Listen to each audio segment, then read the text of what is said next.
August 8th. Really had a time here this afternoon. I looked up from my letter writing to chew on my pen end and peer down the lake through the big window. For a moment I thought I was having hallucinations. Lots of motion, and here comes a brown bear up my path. He was nosing the gravel as he shuffled toward me, getting bigger all the time. He looked somewhat small for a brown, but he would have been big for a black. Abruptly he stopped and flipped his muzzle at the wind currents.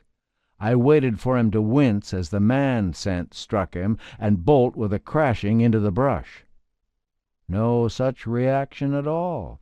He just ambled unconcerned past my big window in the direction of the rear of the cabin. No more had he gone out of sight than I heard sounds that brought me right up out of the chair. That character was trying to climb up the corner of the cabin and onto my new roof.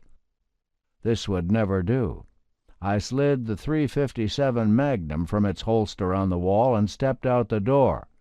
No bear could I see on the roof, so I yelled and touched off a round that exploded like a thunderclap. It didn't have the expected result. Around the corner came the bear in four-paw drive. I scrambled for the door, pulled it shut, and gripped a fist down hard on the handle. The bear came slamming against the planks. I felt his weight bulging the upper door and heard the rake of his claws. What kind of bear was this? The noises he was making didn't sound friendly at all. In fact, they sounded downright psychopathic. His guttural complaints trailed off, and I knew he was moving away. Through the small window I watched him poke toward the woodshed.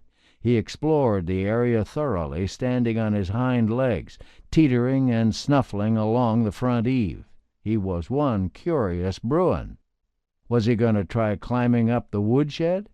Maybe it'd take the heavy artillery to scare him off.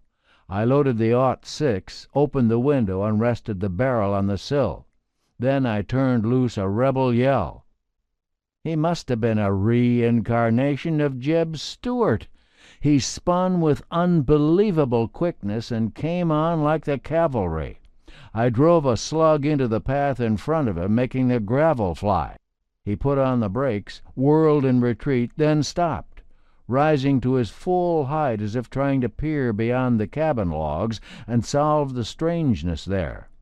Noiselessly he dropped on all fours with an almost fluid movement and was gone.